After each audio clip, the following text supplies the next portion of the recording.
What if the curse haunting a new house was not placed there by a ghost, but built into the walls by human hands?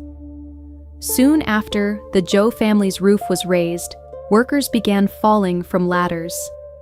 At night, knocking traveled through the beams, although every carpenter had gone home. Wenshan, who had built the house for his mother and younger brother, feared something wanted a life in payment. But Qiu Hua found something stranger, a black talisman hidden inside a wall. It was not protecting the house. It appeared to be counting its victims. Wenshan wanted the finest house in the village, completed faster and cheaper than anyone believed possible. He pushed exhausted carpenters, bought questionable timber, and delayed their wages whenever money ran short. An elderly master carpenter finally cursed him in anger. That was when Ming Hui, a ritual specialist, arrived. He declared that resentment from the worksite had become a deadly construction curse. His ceremonies were expensive, but fear made every price seem reasonable. Each new accident brought another ritual, and each ritual made the Zhou family more dependent on the man who claimed he alone could save them. Qiu Hua noticed that the disturbances grew worse after every ceremony. Ming Hui also predicted each incident with impossible precision. With Zhou Hong's help, she followed him to his ritual hall. There, they found the same black paper used in the hidden talisman. The papers carried no sacred message. They were tools placed where frightened eyes would discover them. Qiu Hua now understood that someone was feeding the family's terror. But one question remained.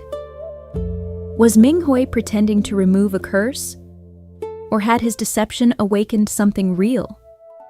The old carpenter admitted that he had spoken cruel words, but he possessed no supernatural power. He showed Qiu Hua the deeper cause of the accidents: rotten beams disguised beneath fresh oil, unstable joints, unpaid workers forced to continue while injured, and records altered to hide the cost. Ming Hui had taken ordinary negligence and wrapped it in mystery. Yet anger, fear, and guilt had gathered in the house until even his false ritual began to carry a weight of its own. The curse was not one thing. It was every ignored warning, every unpaid coin, and every lie holding up the roof. That night, a plain wooden ruler fell from the statue of the builder's patron and pointed toward a sealed section of floor. The family opened it. Beneath the boards lay a rotten support beam and the abandoned garment of a worker injured during construction. Wenshan had ordered the evidence hidden so the project would not be delayed. No heavenly proclamation followed. None was needed.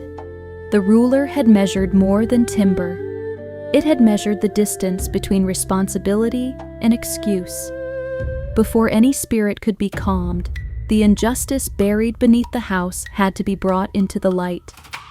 Realizing his fraud would be exposed, Ming Hui activated every black talisman at once. Doors slammed shut, shutters locked without hands, and the beams twisted as if the house itself were waking in pain. Wenshan rushed toward an exit, but Qiu Hua seized his arm. "You built this house," she told him. "You also built the debt inside it." The only way out was not another spell.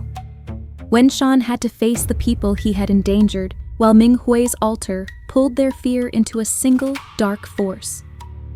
At dawn, Wenshan gathered the carpenters and bowed.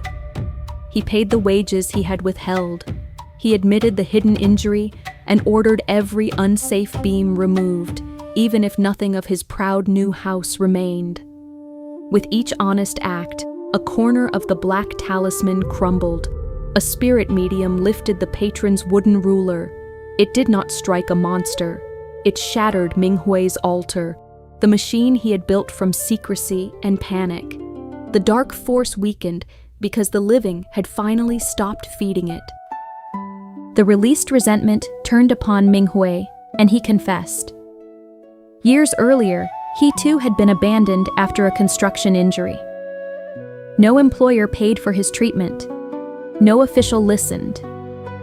He had learned how easily powerful men feared curses, then used that fear to profit from other workers' pain. His suffering explained his path, but it did not erase the people he had manipulated. The patron gathered the remaining darkness into the wooden ruler, leaving Minghui alive with every memory intact. Forgetting would have been mercy. Responsibility required him to remember. The Zhou family dismantled the unsafe house and invited the original crew to rebuild it properly. Wages, materials, and injuries were discussed where everyone could hear. The old carpenter withdrew his angry curse and apologized for frightening innocent family members. Wen Shan did not ask to be praised for correcting what he should never have done. He worked beside the people he had once rushed. Chu Hua burned the black talismans, but kept the cracked wooden ruler. A repaired house could hide its past. The ruler would not let them forget it. When the new house finally stood, no knocking came from its beams. The workers had been paid, the timber was sound, and the truth no longer needed to claw its way out of the walls. People said the builder's patron had subdued the curse. Perhaps he had. But the story leaves a harder warning. Some hauntings begin as unpaid wages, concealed injuries, unsafe work, and the refusal to admit fault.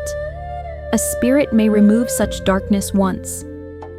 Preventing its return is the work of living people, keeping their agreements, protecting one another, and building with conscience.